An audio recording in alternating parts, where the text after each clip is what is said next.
Hello mga person! Nandito na naman si Mommy Nika nyo. So for today's video, for today's ganap.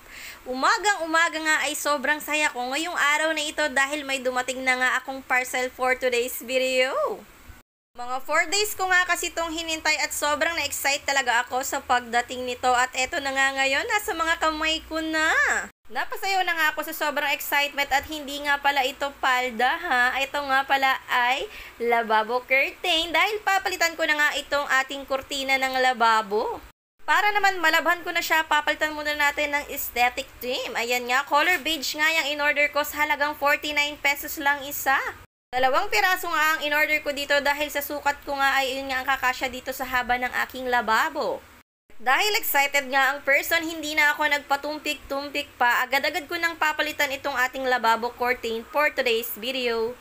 Mas maganda nga sana kung ang lababo natin ay magkakaroon ng mga cabinet na nauuso ngayon, no? Kaso wala pa nga tayong pampagawa ngayon kaya magtiyaga muna tayo dito sa mga DIY curtains na ganito eh.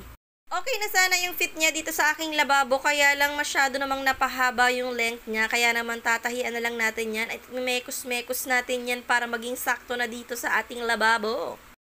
Agad-agad ko na nga itong tinahian at ito na nga mga person, busy ako sa pagtatahi at imemekos-mekos ko na nga lang yan.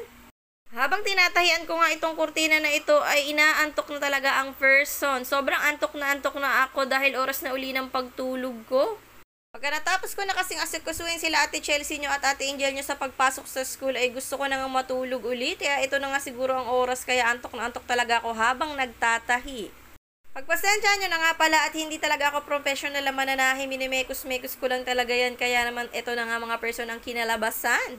Pagkatapos ko na nga itong itahi ay ito na ilalagay ko na nga ulit at isusukat ko kung sakto na ba yung pagkakatahi ko. Kung sasakto na ba yung haba niya dito sa ating lababo for today's video.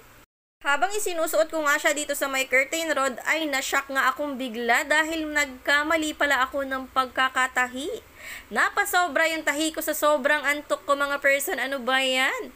Pati yung laylayan niya ay napasama ko sa pagtahi. Tingnan nyo mga person, buti na lamang ay 2 stitches lamang kaya madali ko lang itong makukumpuni. Tingnan nyo naman mga person, natahi ko na pati laylayan kaya naman ginupit ko na lamang yung 2 stitches na napasobra at saka ko tatalian para hindi magtanggalan yung tahi niya.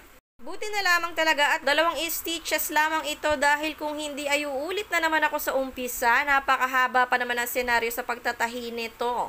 Ang hirap pa naman magmekos-mekos kapag hindi ka naman sanay sa ginagawa mong pananahi. Sa wakas nga ay nailagay ko na nga yung isang kurtina at ayan na nga ayos na ayos at saktong-sakto na yung haba niya dito sa kabilang side. At hetong side naman ng kabila ang lalagyan natin. Mabuti na lamang talaga ay walang defect yung tahi ko dun sa kabila at ayan na nga mga person ang kinalabasan. Diba ang ganda na? Bagong palit na ang kurtina ng ating lababo. Sa halagang 49 pesos mo ay may pantakip ka na ng chismis sa ilalim ng lababo mo. Kaya kung gusto mo rin ilalagay ko yung link sa comment section. Thank you for watching, Babu!